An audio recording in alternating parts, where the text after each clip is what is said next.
देखिए, जैसा कि आप पीछे देख पा रहे हैं कि फिलहाल मैं अपने सेटअप पर नहीं हूं, लेकिन उससे आपको कोई मतलब नहीं है। जो हम यहां पर बात करने वाले हैं वो ज़्यादा आपके लिए इम्पोर्टेंट है और बहुत ज़रूरी है, क्योंकि यहां पर कई सारे रीज़न है जिसको बार बार कई सारी रिपोर्ट एजेंसियां छाप रही हैं और उसके बारे में डिस्कस कर रही है। उसके ऊपर हम भी बात करेंगे भाई, वो लोग कर रही तो हम तो कर ही सकते हैं। आफ्टर डेट हम बात करने वाले हैं इंडिया का one of the best mutual fund के बारे में, जो कि फ्लैक्सी कैप कैटेगरी का है। कौन सा फंड है उसके ऊपर हम डिटेल्स में बात करेंगे। इसके अलावा इस टाइम पे फ्लैक्सी कैप की स्ट्रैटेजी जो है वो बहुत ज़्यादा वर्क कर सकती है, बहुत ज़्यादा अमेजिंग एक्सेलेंट हो सकती है। वो कैसे हो सकती है उसके ऊपर बात करेंगे। Overall video is very important, तो इसलिए बस एक लाइक ज़रूर कर दीजिए, शेयर कर दीजिए। चैनल को अगर अभी तक आपने सब्सक्राइब नहीं किया है तो प्लीज़ सब्सक्राइब ज़रूर कर लीजिए, क्योंकि आपको पता है कि मैं इस तरह की इंटरेस्टिंग कंटेंट आपके लिए लेकर आता रहता हूं। आफ्टर डेट आपको घंटा घंटी जो कुछ भी मिलता है उसको दबा दीजिए, ठीक है। डायरेक्ट हम मुद्दे के ऊपर आते हैं। सबसे पहले बात करते हैं मनी कंट्रोल की एक रिपोर्ट के बारे में, जो कि अभी से 13 घंटे पहले पब्लिश किया गया है। जब आप मनी कंट्रोल हिंदी या मनी कंट्रोल वगैरह लेकर ब्राउजर के ऊपर सर्च करोगे तो वहां पर आपको एक 13 घंटे पहले एक आर्टिकल पब्लिश किया गया है, जिसके अंदर बताया यह गया है कि भाई बाजार के अंदर जो गिरावट हो रही है उसके पीछे टोटली 5 रीजन है। 5 देयर आर इज 5 रीजंस, ठीक है। कितने रीजन है? 5 रीजन है।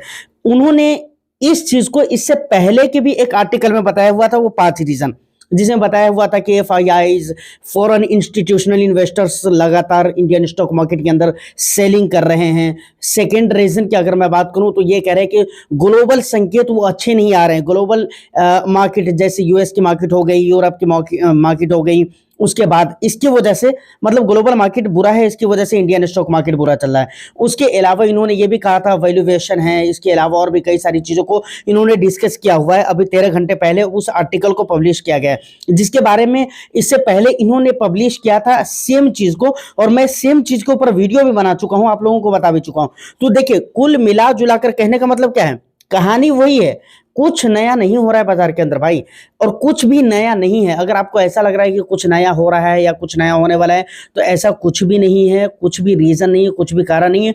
जो पुराने रीजन है वही है, बस कुछ नया है। तो अभी 2 चीज है जिसे मैं मानकर चलता हूं, और मैं शायद इस चीज को डिस्कस किया था या नहीं किया था, लेकिन मैं यहां पर बता देता हूं। पहली चीज ये है कि कंपनीज के जो रिजल्ट आ रहे हैं इंडिया के अंदर, तिमाही के जो रिजल्ट आ रहे हैं, कई सारी कंपनीज के रिजल्ट बहुत अच्छे आ रहे हैं, कई सारी कंपनीज के रिजल्ट खराब आ रहे हैं। जैसे भारतीय एयरटेल की अगर मैं बात करूं तो बहुत अच्छा रिजल्ट आया। उसके अलावा बैंकिंग सेक्टर के कुछ कंपनीज है जिसके रिजल्ट बहुत अच्छे आए हैं। इसके अलावा और भी कई सारी कंपनीज है जिसके रिजल्ट अच्छा है, और कई सारी कंपनीज के रिजल्ट बुरे आए। तो इसके ऊपर बाजार रिएक्ट करेगा, तो ये एक नई चीज आप मानकर चल सकते हैं। दूसरी चीज जो है वो ये है कि भाई बिहार के अंदर जो इलेक्शन का अभी दौर चल रहा है, तो इसकी वजह से बाजार प्रभावित हो सकता है, इम्पैक्टेबल हो सकता है ना। क्योंकि इसका थोड़ा बहुत असर आपको, बहुत ज्यादा तो नहीं बोलूंगा, लेकिन थोड़ा बहुत असर आपको बाजार के अंदर देखने को मिल सकता है। तो ये 2 रीजन है जो नए रीजन है और जिसे हम नया मानकर चल सकते हैं, और इन दोनों का इम्पैक्ट अगर कुछ पड़ता है तो वो हमारे लिए नया एक्सपीरियंस के रूप में हो सकता है। तो ये सारी बात है। एंड अब अगर बात करें कि इंडिया का one of the best mutual fund कौन सा है, तो मेरे को लग रहा है फ्लैक्सी कैप कैटेगरी में आपको पता चल ही चुका होगा हम किसका नाम लेने वाले हैं। हर सीजन, हर मौसम और मार्केट की किसी भी कंडीशन में अमेजिंग परफॉर्म करने वाला one of the best mutual fund पारंपरिक flexi cap fund, good fund. तो इसके बारे में थोड़ा सा जो लेटेस्ट का रिव्यू है उसको हम देख लेते हैं, उसके बाद फिर हम आगे की बात करेंगे कि आखिर इस समय पे फ्लैक्सी कैप की जो स्ट्रैटेजी है वो परफेक्ट स्ट्रैटेजी है। और इस स्ट्रैटेजी को मैं बहुत दिन पहले से, आई थिंक 7 से 8 महीने पहले से मैं आपको, बल्कि सितंबर अक्टूबर 2024 से मैं आपको कह रहा हूं कि भाई इस स्ट्रेटेजी के साथ आपको अपनी पोर्टफोलियो के साथ बने रहना है। और अगर आपके पोर्टफोलियो में स्ट्रेटेजी आप अप्लाई नहीं कर रहे हो तो डेट इज रॉन्ग। तो मैं आपको सबसे पहले इसका लेटेस्ट रिव्यू दिखलाता हूं, उसके बाद फिर हम आगे की बात करेंगे इसके स्ट्रेटेजी के बारे में, ठीक है। चले नाउ हम पहुंच चुके हैं अपने मेन स्क्रीन के ऊपर। यहाँ पर सबसे पहले ऊपर में देखोगे सर तो आपको नाम मिल जाता है देखने को, पारंपरिक flexi cap fund. Direct growth की हम बात कर रहे हैं, रेगुलर की बात कर नहीं रहे हैं, ठीक है। उसके अलावा अब जो इम्पोर्टेंट चीज़ है वो आपको देखने की जरूरत है। एग्जिट लोड की अगर मैं बात करूँ, यहाँ पर सबसे पहले एक्सपेंस देखने को ही मिल जाता है, मतलब सबसे जरूरी चीज़ है वो सबसे पहले देखने को मिलता है। 0.63% का एक्सपेंस आपको देखने को मिलता है as on October 31, 2025। Okay, after that अगर हम देखें एग्जिट लोड तो 2% का एग्जिट लोड आपको देखने को मिल जाता है। यहाँ पर अगर आप देखेंगे, इसको रीड करेंगे डिटेल्स में, तो कई सारे कंडीशंस के साथ ये चीज एग्जिट लोड में आपको देखने को मिल जाता है।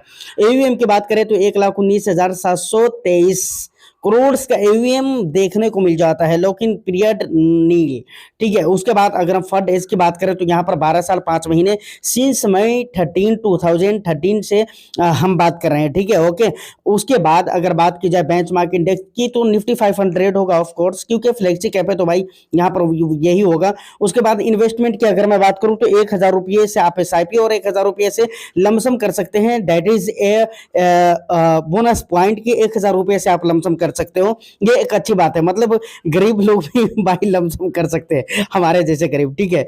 उसके बाद अगर बात करें रिस्क की तो यहाँ पर वेरी हाई रिस्क रहने वाले हैं। उसके बाद अगर आप देखोगे सर रिटर्न्स देखेंगे तो पिछले 1 मंथ में कुछ खास रिटर्न्स है नहीं, ठीक है ना। पिछले 3 मंथ्स में भी देखो बहुत ज़्यादा नहीं है, पिछले 6 मंथ में ठीक ठाक है कुछ, ठीक है। उसके बाद पिछले 1 ईयर में देखें तो इस तरह का 7.2% का रिटर्न्स देखने को मिल जाता है। उसके बाद 2 ईयर्स में देखेंगे तो 20% का रिटर्न्स है। उसके बाद पिछले 4 ईयर्स में 14% का रिटर्न, पिछले 5 ईयर्स में 22.25% का रिटर्न, पिछले 7 ईयर्स में 21.67% और पिछले 10 ईयर्स में 18.46% का रिटर्न आपको देखने को मिल जाता है। यहाँ पर एसेट एलोकेशन वगैरह को आप देख सकते हो, इक्विटी का कितना एक्सपोजर है, date and after date other, ठीक है। उसके बाद यहाँ पर आपको कुछ चीजें देखने को मिल जाती है, जैसे top holding HDFC bank limited, power grid corporation of India limited, Bajaj holdings and investment limited, coal India limited. After date अगर आप यहाँ पर क्लिक करोगे तो यहाँ पर बहुत सारी कंपनीज के नाम देखने को मिल जाएंगे जो इसके स्टॉक होल्डिंग में, खैर वो हमको जरूरत नहीं है, आपको इन्वेस्ट करना है तो आप देख सकते हैं। तो ये कुछ इंपोर्टेंट और लेटेस्ट जानकारी थी फंड के बारे में जो कि मैंने आपको बता दिया है। चलिए अब हम बात करते हैं मेन पॉइंट के ऊपर, आई थिंक स्ट्रैटेजी। देखिए, तो यहां तक फंड के बारे में जो भी डिटेल्स थे वो मैंने आपको बता दिया है। अब अगर बात करें स्ट्रैटेजी की तो बहुत ज्यादा यहां पर समझने समझाने की जरूरत नहीं है। मुझे लगता है कि आप अगर लास्ट के 3 मंथ से भी मार्केट के अंदर है तो आपको पता होगा कि भाई फ्लेक्सी कैप कहते किसको है। सबसे पहले what is definition of flexi cap fund, तो डेफिनेशन की अगर बात करें तो आपको पता है कि यहाँ पर जो फंड मैनेजर होते हैं वो अपनी फ्लेक्सिबिलिटी, फंड मैनेजर को मतलब पूरी आजादी होती है, फ्रीडम होती है, वो अपने सोच समझ और एक्सपीरियंस की बुनियाद पर जहां पर भी उनको मार्केट के अंदर ऑप्शन अपॉर्चुनिटी नजर आएगी वहां पर वो पैसे को निवेश करेगा। तो इस फ्रीडम का फायदा उठाते हुए फंड मैनेजर क्या करते हैं, वो चाहते हैं मार्केट के सिचुएशन के अकॉर्डिंग तो अपने मैक्सिमम पैसे को लार्ज कैप में डालते हैं, और चाहते हैं तो मैक्सिमम पैसे को स्मॉल कैप में डाल सकते हैं, और चाहे तो मिड कैप के अंदर डाल सकते हैं। ये स्ट्रैटेजी होती है फंड मैनेजर की, या फिर ये कह लीजिए फ्लेक्सिबिलिटी होती है, ठीक है। स्ट्रैटेजी भी और फ्लेक्सिबिलिटी भी। अब देखिए इस समय पे जो है, इस समय पे मार्केट का कोई भरोसा नहीं है। कभी लगातार स्मॉल कैप के अंदर गिरावट होने लगती है, कभी लगातार मिड कैप के अंदर गिरावट होने लगती है, और कभी कभी लार्ज कैप के अंदर भी आपको गिरावट देखने को मिल जाती है। तो ऐसे समय में अगर फ्लेक्सी के फंड के अंदर आप पैसे डालते हो तो यहां पर होगा क्या पता है, यहां पर यह होगा कि आप एक ही फंड के अंदर पैसे डाल रहे हैं, लेकिन आप तीनों मार्केट कैप का मतलब क्या है, तीनों मार्केट कैप का मतलब large cap, mid cap, small cap, तीनों मार्केट कैप का फायदा उठा सकते हैं। तो फ्लेक्सी कैप की जो ये चीज होती है ना, बहुत अच्छी चीज होती है ये चीज, यानी एक स्कीम के अंदर, एक फंड के अंदर पैसे डालकर आप तीनों मार्केट कैप का फायदा उठा सकते हैं। और दूसरी जो बेस्ट चीज होती है वो ये होती है फंड मैनेजर की flexibility, that is good. So I would like suggest you कि आपको जरूर इस समय पे ऐसे फंड के अंदर अपने पैसे को डालना चाहिए, ठीक है।